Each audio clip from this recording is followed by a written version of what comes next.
Assalomu alaykum. Bugun dasturimizda g'ururingizga o't tushdi. Alisher Qodirov futbolchilarni keskin tanqid qildi. Kats hatto AQSh talab qilsa ham Isroil Livandan chiqib ketmasligini ma'lum qildi. Zelenskiy Rossiyaga preventiv zarba berishni buyurdi. Venesuelada kuchli zilzila sodir bo'ldi. Qurbonlar soni nihoyatda ko'p bo'lishi mumkin.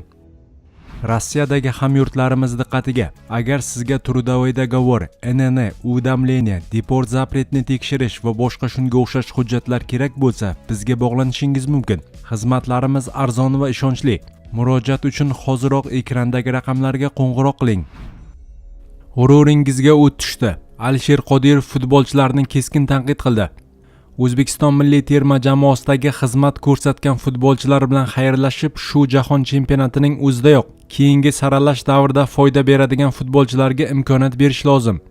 Bu haqda Oliy Majlis Qonunchilik palatasidagi Milliy tiklanish demokratik partiyasi raisi Alisher Qodirov o'zining Telegram kanalida yozdi. Qodirov O'zbekiston milliy terma jamoasining AQShning Houston shahridagi Energy stadionida bo'lib o'tgan Portugaliyaga qarshi uchrashuvdagi 5-0 hisobidagi mag'lubiyatidan so'ng mutasaddi va futbolchilarni ayovsiz tanqid qildi. Bu mundialda jamoani yarmi bo'la oladigan darvozabon yo'q edi, jiddiy bo'shliq. Fikrim o'zgardi. Osiyo kubogini olish degan xom xayol bilan birga tarkibdagi xizmat ko'rsatganlardan kechib, shu musobaqadayoq keyingi saralash davrida ishlaydigan tarkibni o'ynatish kerak, deb yozdi Qodirov. Shuningdek, deputat terma jamoa bosh murabbiyi Fabio Cannavaro, Behruz Karimov, Abbos Fayzullayev va Abduqodir Husanov kabi futbolchilar atrofida terma jamoani shakllantirishini va kelasi 2 jahon chempionati saralash bosqichida ham raqobatlasha oladigan 30 nafarlik tarkibni aniqlashtirish kerakligini aytib o'tdi. Ha, siz bunga loyiq emassiz deb ayta olmayman. Chunki maydon tekis, to'p yumaloq va ularda sizdan ortiq o'yinchi, oyoq yoki qo'l yo'q edi. Lekin siz bunga rozi emassiz. Umid beradigan qismi shu yerda. Bosim bo'ladimi, momaqaldiroq chaqadimi, Kongo bilan o'yinni biz emas, o'zingiz uchun o'ynang. Futbolni nonini yeyapsiz. G'ururingizga o't tushdi adashmasam, deb yozdi Qodirov. Fikrlari so'ngida Qodirov O'zbekiston milliy terma jamoasini Osiyoning eng kuchli terma jamoalari qatoriga kirmasligini ham aytib o'tdi. Osiyoning zo'r va eng zo'rlari aniq va biz u yerda emasmiz, dedi Qodirov. Kats hatto AQSh talab qilsa ham Isroil Livandan chiqib ketmasligini ma'lum qildi. Isroil mudofaa vaziri Israel Kats 24-iyun kuni bayonot berib, AQSh hukumatidan chiqib ketish haqida talab bo'lgan taqdirda ham Isroil armiyasi Livan janubidagi bosib olingan hududlarni tark etmasligini aytdi. Bu haqda Anadolu xabar berdi. Isroil Livandagi xavfsizlik zonasini tashlab chiqmaydi. Hattoki AQSh chekinishni talab qilsa ham, dedi Kats Tel Avivdagi tadbirda. Hozircha Washington bu bayonotga munosabat bildirmadi. AQSh va Eron o'rtasida yaqinda o'zaro anglashuvga erishilgan edi. Unda Livanning suverenitetini va hududiy yaxlitligini hurmat qilish majburiyatlari ko'zda tutilgan. Shunga qaramay Isroil yuqori martabali rasmiylari Livandagi bosib olingan hududlar ustidan nazoratni saqlab qolishni talab qilmoqda. Shu hafta boshida bosh vazir Benyamin Netanyahu, Mudofaa vaziri Kats va Isroil bosh shtabi boshlig'i Eyal Zamir ham Livandagi xavfsizlik zonasi ustidan nazoratni saqlab qolishga va'da bergan edi. Isroil Livan janubida bir qancha hududlarni bosib olgan. Ularning ayrimlari 10 yillardan beri, qolganlari esa 2023-2024-yillardagi urush paytida egallangan. Hozirgi harbiy kampaniya davomida Isroil kuchlari Livan hududiga 10 kilometrdan ko'proq ichkariga kirib bordi. Kats shuningdek Isroil 200 mingga yaqin livanlikning Livandagi o'z uylariga qaytishiga yo'l qo'ymasligini aytdi. Uning da'vo qilishicha, tinch aholining qaytishi Isroil askarlarini xavf ostiga qo'yishi mumkin. O'tmishda tinch aholi yashaydigan xavfsizlik zonalarida portlovchi qurilmalar o'rnatilgan va askarlarga hujumlar bo'lgan. Endi askarlar ichkarida, aholi esa tashqarida qoladi. Infratuzilmalar va uylar vayron qilingan. Biz chekinmaymiz, dedi vazir.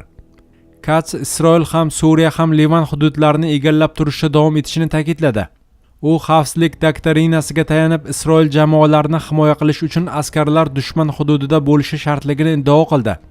Bu bayonotlar Livan va Isroil delegatsiyalari 23-iyundan 25-iyungacha Washingtonda muzokaralarning 5-raundini o'tkazayotgan bir paytda yangradi. Isroil ommaviy axborot vositalarining yozishicha, uchrashuvda Isroil qo'shinlari chiqib ketishi va ularning o'rnini Livan armiyasi egallashi mumkin bo'lgan hududlar muhokama qilinmoqda.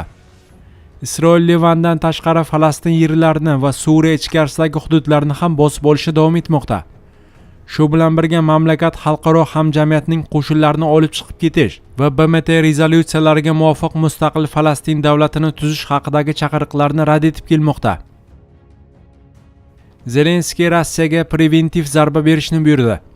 Ukraina Rossiyaning urush uchun foydalanayotgan obyektlarga qarshi preventiv zarbalar beradi. Bu haqda Ukraina prezidenti Vladimir Zelenskiyning bayonotiga tayanib Reuters xabar berdi. Kiyev Moskvani muzokaralar olib borishga majburlash maqsadida Rossiya energetika infratuzilmasiga zarbalar ko'lamini kengaytirmoqda. Men maxsus xizmatlarimiz va harbiylarimizga Rossiya urush harakatlarini kengaytirish uchun foydalanadigan obyektlarga qarshi oldinda harakat qilishni buyurdim, dedi Zelenskiy. Ukraina dronlari 24-iyun kuni Qrimning eng yirik shahrida elektr ta'minotini izdan chiqarib, Rossiyaning markaziy va janubiy hududlaridagi obyektlarni nishonga oldi. Kiyevning neftni qayta ishlash zavodlari va energetika obyektlariga zarbalari davom etayotgani fonida Rossiyada yonilg'i inqirozi yanada chuqurlashmoqda.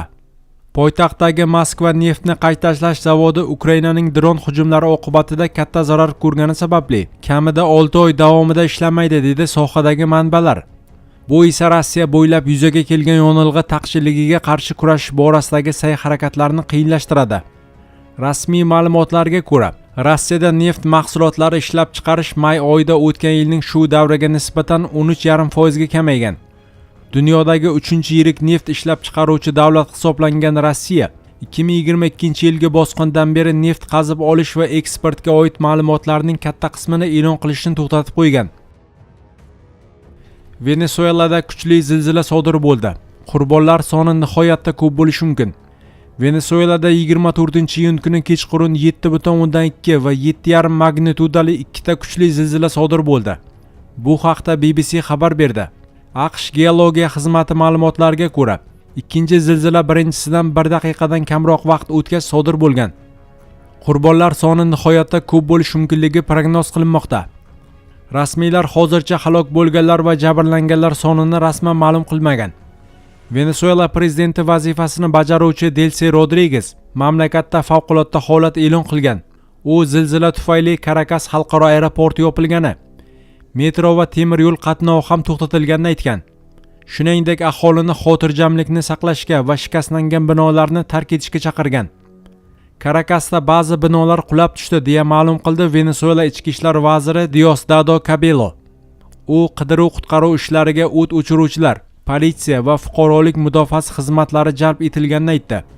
Poytaxtdagi aksariyat aholi zilzila paytida uylarda bo'lgan. Ko'chaga yugurib chiqqan Karakas aholisining ko'pchiligi 1967-yilda sodir bo'lgan avvalgi vayronkor zilzilani yodga olgan.